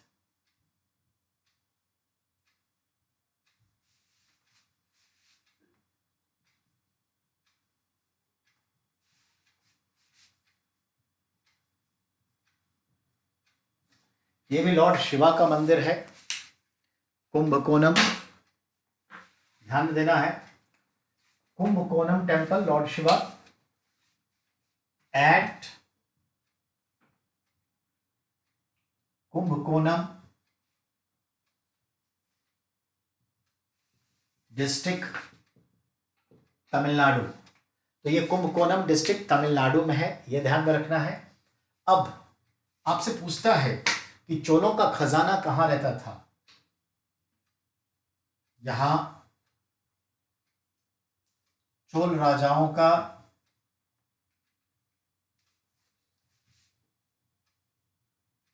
खजाना रहता था, यानी रखा जाता था। बेटा थोड़ा हाईलाइटेड क्वेश्चन है और बहुत कम भी आता है, लेकिन यूपीएससी पीसीएस का कॉमन क्वेश्चन है। सवाल, कुंभकोणम मंदिर किसने बनाया? चोल राजाओं ने। कुंभकोणम मंदिर कहां है? कुंभकोणम डिस्ट्रिक्ट तमिलनाडु में। कुंभकोणम का दूसरा इंपॉर्टेंस, चोल राजाओं की या चोल राज्य का खजाना कहां रखा जाता था? तो आपका जवाब होगा कुंभकोणम टेम्पल। ये इंपॉर्टेंट, ये कुंभकोणम टेम्पल में एक तालाब भी है बगल में, और इसी तालाब का अगर मगरमच्छ है, और उस मगरमच्छ के संदर्भ में ये समझिए कि जो पुजारी है इस मंदिर का, पूजा पाठ करने के बाद इसको वो शाकाहारी भोजन देता है और मगरमच्छ बहुत प्यार से खाता है, उसके पास पुजारी बैठ के उसको खिलाता है। ये तस्वीर फेसबुक पर बहुत ही वायरल है और आज से नहीं करीब 5-7 साल से ये वायरल है। तो याद रखिएगा ये कुंभकोणम टेम्पल है। कुंभ मतलब खजाना, ये ध्यान में रखिएगा। काफी सवाल आए हैं, ठीक है, कि चोलों का खजाना कहां रहता था। बिल्कुल वैसे जैसे गहरवाल वंश, जो कन्नौज का राजा था ना जयचंद, गहरवाल वंश का खजाना कहां रहता था? वाराणसी काशी विश्वनाथ टेम्पल। ऐसे लिंक करिए क्वेश्चन को, चलिए तो ये ध्यान में रखिएगा। तो ये हाईलाइटेड क्वेश्चन है। अब सुचित्रा टेम्पल है, और भी टेम्पल हैं, उस सब पर ध्यान नहीं देना है, ये मायने। अब पांड्य राजाओं के टेम्पल हैं, मीनाक्षी टेम्पल है, महामाडेश्वर है वगैरह, पर इसी को ध्यान में रखिएगा, ठीक है। फिर पल्लवास के टेम्पल है, तो टेम्पल में आएंगे तब बताएंगे, ठीक है। अब चोलों के ऊपर जो कुल बात हुई, तो देखिए ओवरऑल चोल कितने सवाल आपको दे गया। फाइनली मैं आपको समझाने की कोशिश कर रहा हूं कि चोल कितने सवाल दे गया। तो देखिए चोल 2 हैं, ancient India, medieval India. Chola founder Vijayalaya, capital Tanjore, किस कावेरी? तो कावेरी नदी के किनारे। मंदिर, कौन से मंदिर किसने बनाया? आपके सामने में लिस्ट दे दिया। अब सवाल उठता है सबसे ज्यादा मूर्तियां किसकी बनी? सवाल है। दक्षिण पूर्व एशिया के देशों में किसने व्यापारिक कॉलोनी बसाई? सवाल तय है। किसने उत्तरी श्रीलंका जीता? क्लियर है। किसने संपूर्ण श्रीलंका जीता? क्लियर है। चोल अपने किस गुणों के लिए सबसे ज्यादा जाने जाते हैं? Autonomous village administrative system. चोलों के राज्य में जो व्यापारिक गांव होते थे उसकी सभा को क्या कहते हैं? मणिग्रामम और वलंजियार। अब अगला सवाल है, चोलों के गांव को क्या कहते हैं? ऊर। चोलों के गांव की सभा को क्या कहते हैं? उरार। व्यापारिक सभाओं को क्या कहते हैं? मणिग्रामम। अब अगले पॉइंट पर आइए, वह चोल शासक कौन था जो गंगा को जीतने का दावा करता है? Who claim the winner of Ganga? Rajendra first Gangai Konda. Second capital किसने बसाया? मालूम है। क्या नाम रखा? मालूम है, गंगैकोंड चोलापुरम। पाल वंश के राजा, किस पाल वंश के राजा को विक्रम चोल की सेना ने हराया था राजेंद्र फर्स्ट के समय? आप भी जानते हैं, महिपाल को, ठीक है। तो ये चीजें हैं, ऐसे ढेर सारे क्वेश्चन हैं, जहां भी जाइए सब मिलेगा। सिक्के को क्या कहते हैं? करेंसी को? तो कासू, ठीक है, याद रखिएगा। मंदिर के ऊपर आएगा, कला के ऊपर आएगा, संस्कृति के ऊपर आएगा, ये बात होगी। चोलों का झील किसे कहा गया है? बंगाल की खाड़ी। किसके समय कहा गया है? तो राजराजा के समय में। राजराजा की या चोलों की सबसे अद्भुत विजय क्या थी? मालदीव विजय। तो बेटा ऐसे ढेर सारे सवाल हैं आपके लिए, जिसका जवाब अब आपको मिल गया है। और यकीन मानिए इतना चोल पढ़ लीजिए ना, फिर हमें बताइएगा 10 ईयर्स देखिए सॉल्व क्या नहीं होता, हम है ना। तो चोलों को यहीं करिए, तो ध्यान देंगे। ये हुआ आपका क्या? Chola part 2 and it is going to be complete. Now we have to be back. अब हम बात करें एंशियंट इंडिया की, स्टोन एज से आगे बढ़ करके neolithic age, copper stone age, bronze era की ओर बढ़ेंगे और मेगालिथ की ओर बढ़ेंगे। तो इसमें बहुत सारे साइट्स होंगे, उसकी बात की जाएगी। किस साइट्स पे क्या मिला है बात की जाएगी, जिसमें कायथा, बागौर, एरन, ठीक है ना, नेवासा, दाइमाबाद, इनाम गांव, ये सब आएगा। चिरान, राजार ढीबी, ऐसे बहुत सारे हैं। फिर आपका मेहरगढ़, गुफर कराल, अ, बुर्जा होम, पिकली हल साउथ में, हम इसकी बात करने जा रहे हैं। पर we have to take a break of 5 to 8 minutes. 8 minute के दायरे में जरूर वापस आ जाइएगा, ठीक है? वापस आइएगा। I am not saying thank you because you have to return.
चलिए, एक बार और मैं आपके सामने मुखातिब हूँ. Hope you will be come back. Come on everyone, welcome again. ये लगातार 2 घंटे का स्ट्रीम था, इसलिए आपको मैंने ब्रेक दिया है, एंड नहीं किया था. तो ब्रेक समाप्त होता है. Come back everyone. And one thing more, ये क्लास मैं इसे ख़त्म करूँगा 1 बजे. ठीक है, 1 बजे के आसपास ये क्लास ख़त्म हो जाएगी, यानी कि 12:50 के आसपास ख़त्म हो जाएगी. और 1 बजे मैं स्टार्ट करूँगा करंट अफेयर्स, 45 मिनट्स का करंट अफेयर्स. ठीक है, और कल से आपकी सारी क्लास 45 मिनट्स के स्ट्रीमिंग में चलेगी.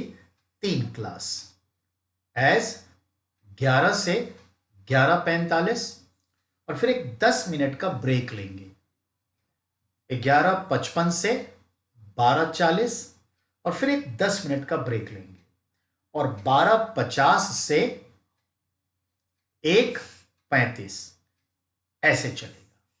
तो बीच में 10 मिनट का ब्रेक लिया जाएगा, और 45 मिनट के 3 वीडियो चलेंगे, 2 मेन सब्जेक्ट कोर्स का, और एक जो आखिरी वीडियो हुआ करेगा वो आपका करंट अफेयर्स का. ठीक है, तो आज ये 2 घंटा का था और ये अगला 45, तो ये ध्यान रखिएगा. अब हम चल रहे हैं हिस्ट्री में, एंशिएंट इंडिया, जो एक रेगुलर वे में हम चल रहे हैं, तो रेगुलरिटीज आपके पास आ जाएगी.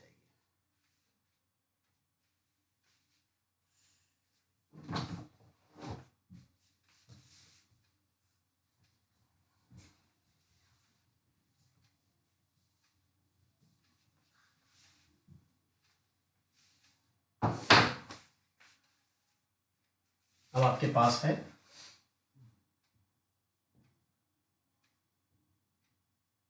एंशिएंट इंडिया हिस्ट्री,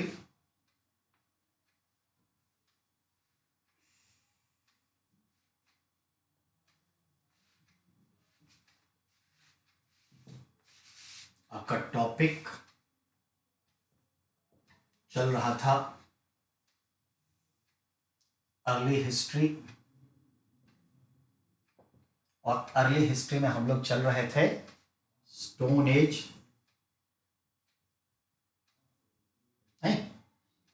पाषाण काल. बेटा,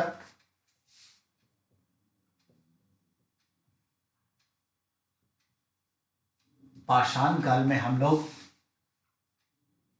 पैलियोलिथिक, मेसोलिथिक, नियोलिथिक,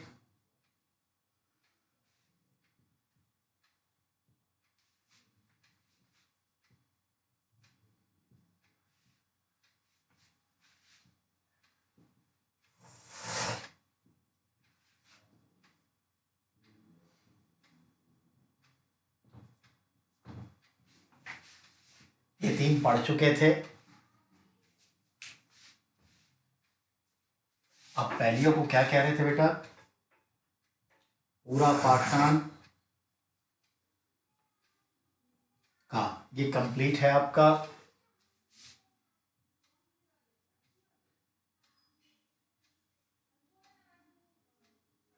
मध्य पाषाण काल कंप्लीट है, और ये नव पाषाण काल नहीं, ये कंप्लीट है, पर इसको हम थोड़ा इंफेसिस करके कनेक्ट करेंगे अगले कॉपर स्टोन एज से. ये तो बताया था 20 लाख बीसी से, याद होगा, बताया था 12,000 बीसी तक. इसको बताया था 12,000 बीसी से 10,000 बीसी तक. मालूम ही होगा, कई कई जगह वर्ल्ड लेवल पे 9,000 बीसी तक जाता है. और इसको बताया था 10,000 बीसी से ये 6,000 बीसी तक. ठीक है ना, 6,000 बीसी तक. पर इंडियन सब कॉन्टिनेंट में, ठीक है,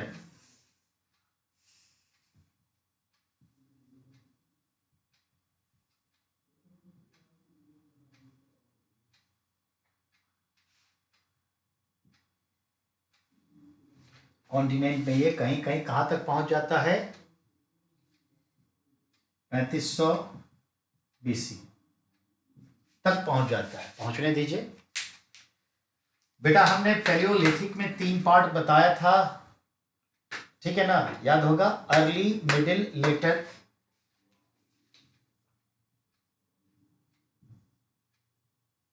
three parts, early, middle, later, ये 3 पार्ट डिस्कस हो चुका था। ये डिस्कस हो चुका था।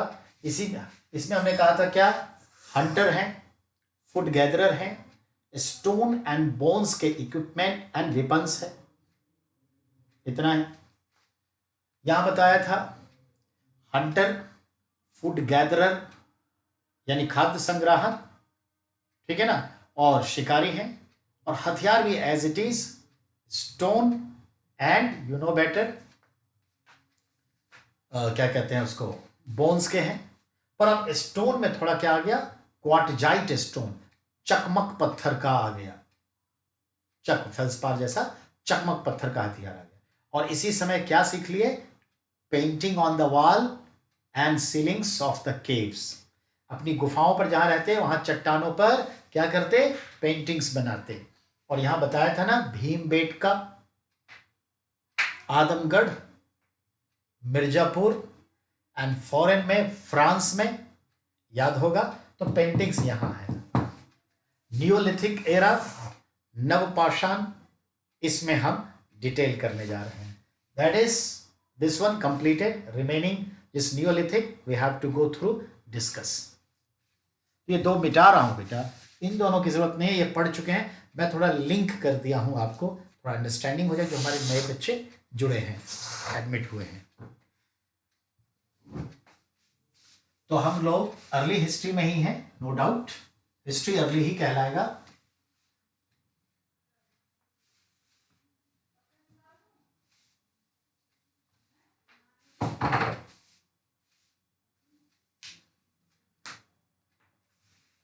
तो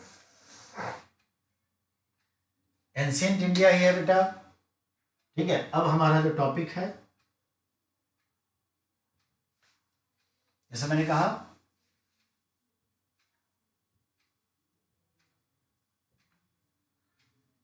नियोलिथिक एरा,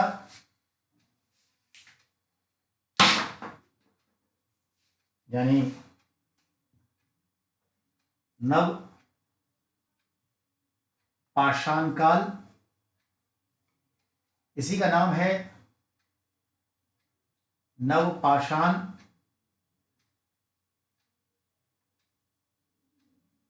संस्कृति, इसी को कहते हैं नवपाषाण काल, क्रांति या क्रांति। देखिए बेटा, मैंने क्या कहा, नियोलिथिक एरा, इसी को आप नवपाषाण काल कहते हैं, नवपाषाण संस्कृति भी कहते हैं, नवपाषाण क्रांति भी कहते हैं, ठीक है ना।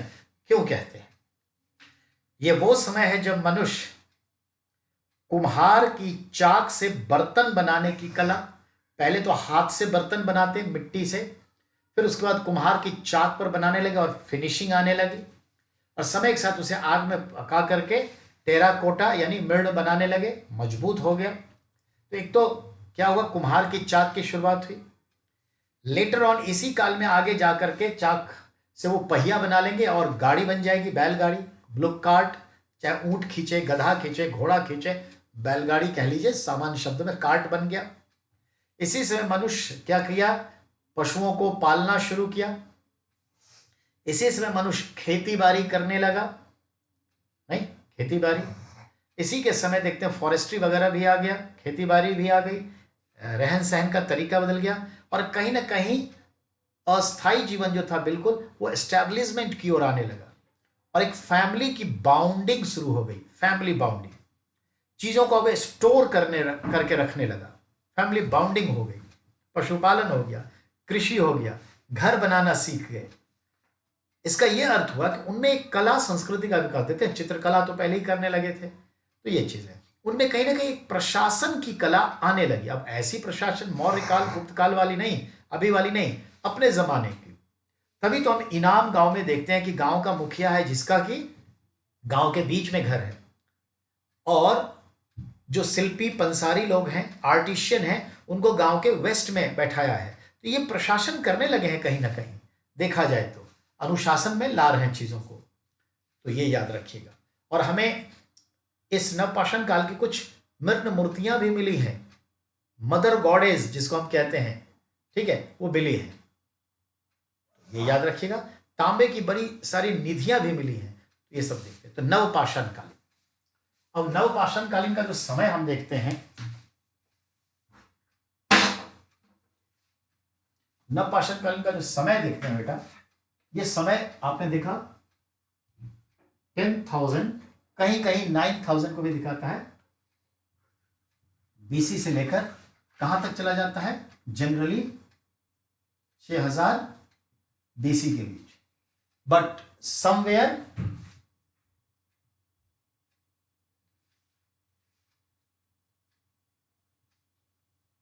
यह आ जाता है 3500 बीसी के बीच, समवेयर, और जनरली ये है। अब आइए, इसे मनुष्य ने सबसे पहले तांबे का खोज किया, तांबे का यूज किया। तो देखते हैं,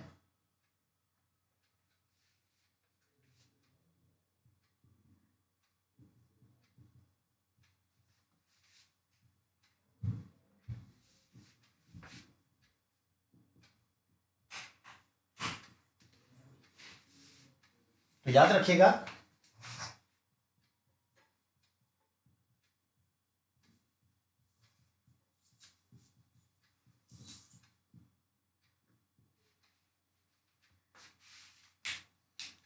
गौर से सुनेंगे, यहां समझना जरूरी है। अगर हम देखें तो हम ये बताना चाह रहे हैं आपको कि नियोलिथिक एरा 10,000 बीसी से लेकर के 6,000 बीसी के बीच में है। लेकिन पूरे वर्ल्ड में जहां कहीं भी जो कुछ भी मिला है इस समय का, ऐसा नहीं कि सब उसी पीरियड का है। बहुत जगह तो ये देर बहुत आगे वर्षों तक चलती रही। जैसे इंडियन सब कॉन्टिनेंट में ये बहुत जगह 3500 बीसी तक का दिखाता है, 3500 बीसी का दिखाता है, चलता रहा। ध्यान देंगे, नियोलिथिक एरा का जो समय है उसे हम नव पाषाण काल को नव पाषाण संस्कृति कहते हैं, और एक शब्द क्रांति है। याद रखिएगा, दो शब्दों पर ध्यान दीजिए, एक संस्कृति और एक क्रांति। क्यों कहते हैं ऐसा? जब मनुष्य के जीवन में आमूल चूल परिवर्तन आ जाए, drastic change in human lifes, human activities, जैसे कोरोना के फैलने से ग्लोबली बहुत सारे हमारे सोच में परिवर्तन आया, लाइफ स्टाइल में परिवर्तन आ रहा है, भविष्य में और आएगा। इससे हमारी टेक्नोलॉजी थोड़ा टर्न लेगी, और जो नई टेक्नोलॉजी है, डिजिटल इंडिया, डिजिटल वर्ल्ड, वो उसको हम ज्यादा से ज्यादा एक्टिवेट करेंगे, इनरोल करेंगे अपने आप को वहां। याद रखिएगा, बदलाव आएगा, आना शुरू हो चुका है, तो ये ध्यान में रखना है। ठीक वैसे उस समय में, जैसे मैंने अभी कहा ना, इन्होंने पशुपालन कब सीखा? इसी समय। घर बनाना कब सीखा? इसी समय। पशुओं को पालन इसी समय, घर बनाना इसी समय, एग्रीकल्चर इसी समय। बात समझ में आई? कुम्हार की चाक इसी समय। ऐसी ढेर सारी चीजें इस समय आई। तो इसका ये मतलब हुआ कि अब ये लोग कृषि करके अस्थाई जीवन में आए और बस्तियां बसाना शुरू कर दिए। Somewheres we find there are a good settlement like Inamgaon, Daimabad, Naivasha, आहार, गिलुंद, नहीं, बागौर, मेहरगढ़, चिरांग, राजारपुर, ढेवी, ऐसे ढेर सारे जगह हैं।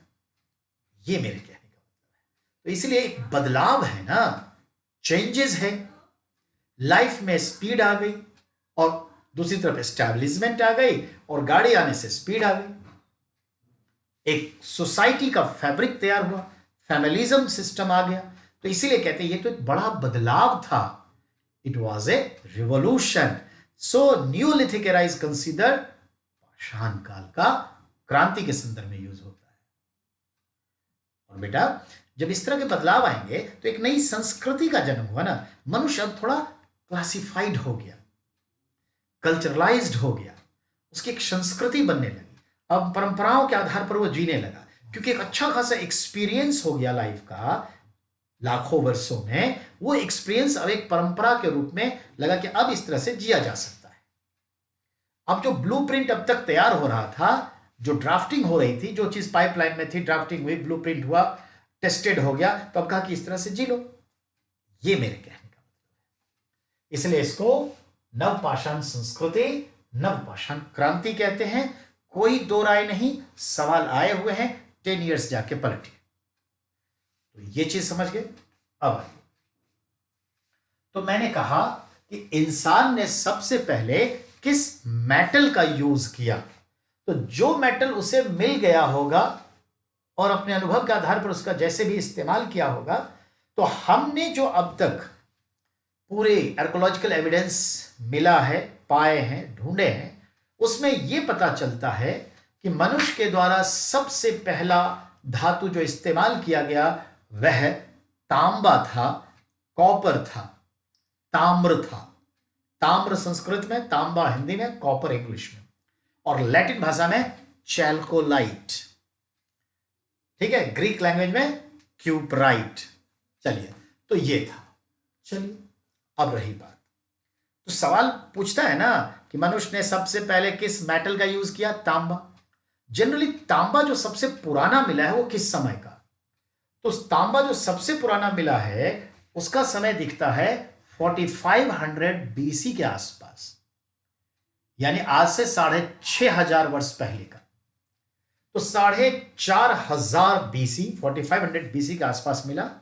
और ये हम बड़े पैमाने पर देखते हैं, समय के साथ इसका यूज बढ़ता गया, वेपन्स के रूप में, इंस्ट्रूमेंट्स के रूप में, गहनों के रूप में, वेजल्स बर्तन के रूप में, डेकोरेशन के लिए, even use as a looking glass, mirror के रूप में इस्तेमाल होने लगा। ये मेरे कहने का। ठीक है, कुल्हाड़ी, हथियार ये तो बनते ही थे। काजल जो लगाते हैं बच्चों को, वो पेटी जो होती है काजल की, जिसको खोल करके उसमें से काजल निकाल के बच्चों की आंख में लगाया जाता है, जिसको जनरली हिंदी में कहते हैं कजरौटी। तो कजरौटी भी मिला है तांबे का। कुल मिला के देखा, बहुत सारी चीजें मिली। तो आखिर वो जो चीजें मिली, हम कह रहे हैं नियोलिथिक एरा ही है, लेकिन उसी में जो तांबे की ज्यादा से ज्यादा चीजें मिली, तो हम इतिहासकार ने इसी नियोलिथिक एरा के एक पार्ट को इस मेटल के आधार पर कह देते हैं क्या? Copper stone as. तो कॉपर स्टोन एज क्या है? तो 4500 बीसी से somewhere 1200 BC is called copper stone as.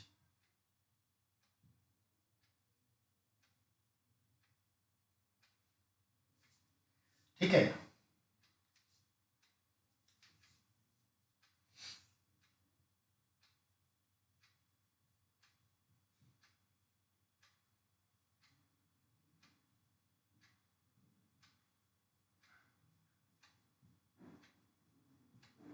ये याद रखिएगा।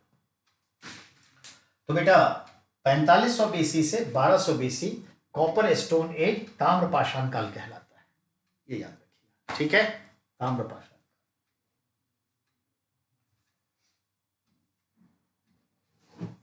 हम लोग इसको फोकस करने जा रहे हैं। याद रहे, ये नियोलिथिक एरा चल रहा है, उसी में जो स्पेसिफिकेशन ऑफ कॉपर यूज है उसको बेस कर करके हमारे जो आर्कोलॉजिस्ट हैं और जो हिस्टोरियन हैं उन्होंने एक फेज बना लिया under it, copper stone as. इसमें आ जाइए, उसी में सारे नियोलिथिक एरा के भी स्थल डिस्कस हो जाते हैं। ये भी समझ गए कॉपर स्टोन एज।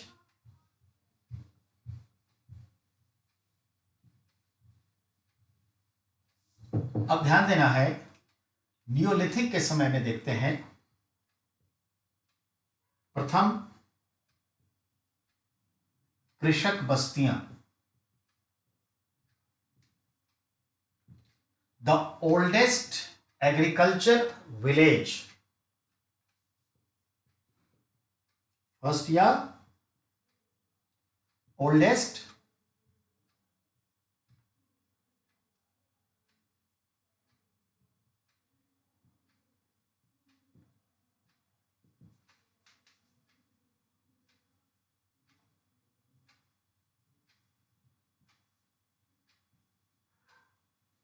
बहुत इंपॉर्टेंट है, ध्यान दें। इन इंडियन सब कॉन्टिनेंट, भारतीय उपमहाद्वीप में, अब 3-4 मिनट सुनिए।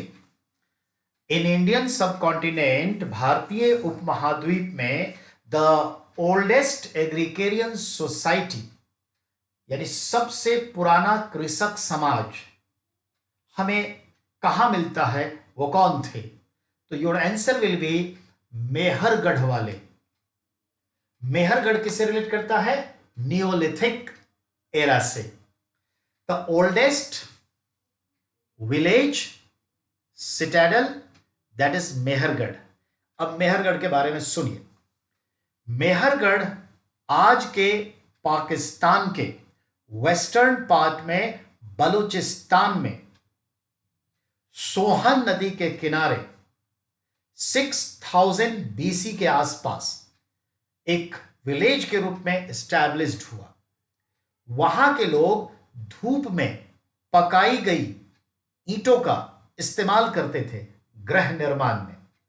To making home used sun baked brick, सूरज के धूप में पकी हुई मिट्टी। नॉट फायर बेक ब्रिक, आग में पकी हुई ईंटों का प्रयोग नहीं करते। मिस्र वालों की तरह, इजिप्टियन की तरह क्या करते?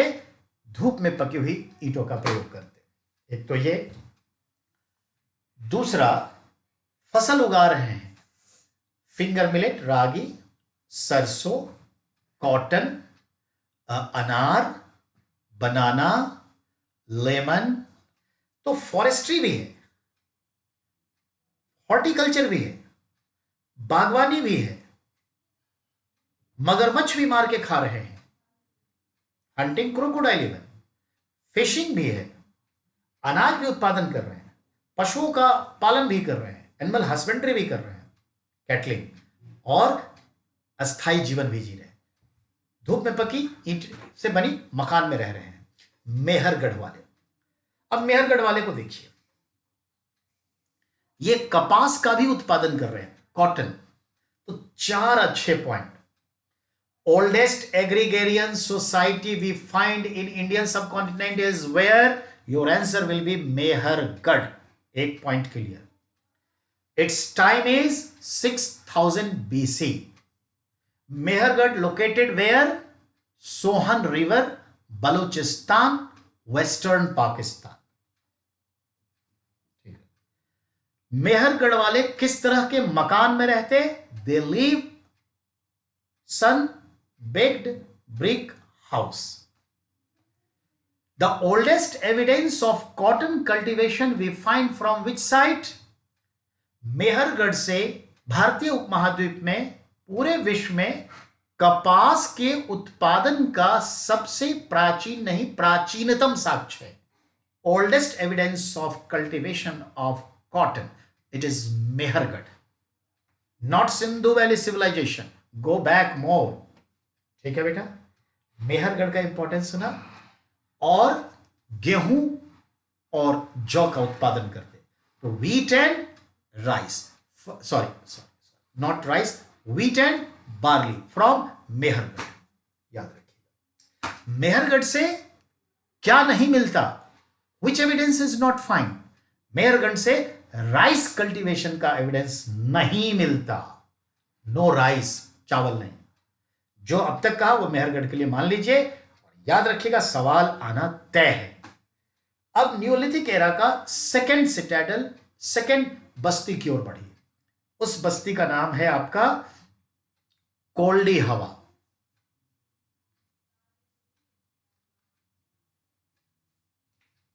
ठीक है, तो मेहरगढ़ फाइंड आउट। जो सेकंड है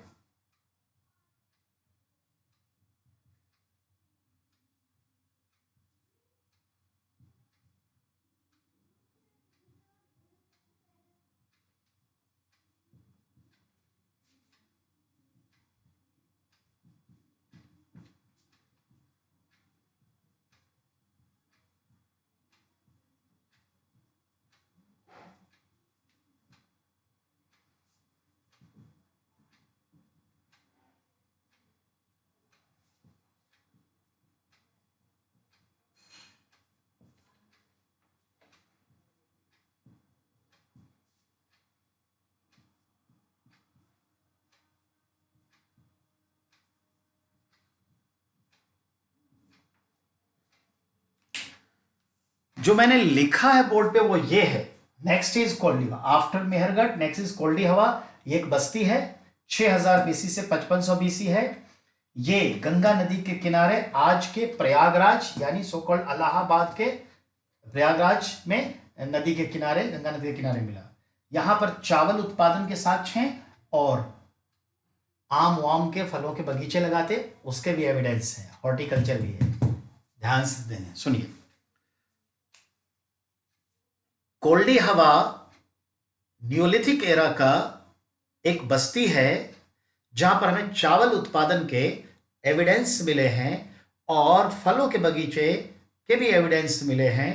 और ये कोल्डी हवा गंगा नदी के किनारे इलाहाबाद यानी प्रयागराज वर्तमान यूपी के संदर्भ में देखें तो अवस्थित है। तो कोल्डी हवा क्लियर। दो बस्तियों को ध्यान में रखिए, बाकी भूल जाइए ना। Oldest agrarian society Neolithic people, the people of Mehrgarh. ठीक है, कपास का ओल्डेस्ट एविडेंस मेहरगढ़। जौ और गेहूं उत्पादन का oldest evidence Mehrgarh. Rice oldest evidence Koldihwa. ठीक है, अब आइए हम copper stone as.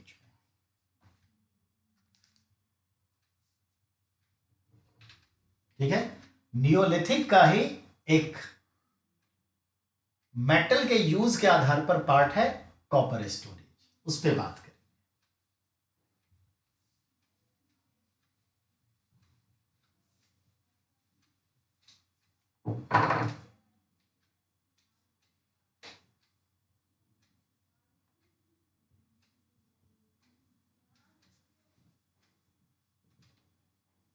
Copper stone as जैसे मैंने लिखा था,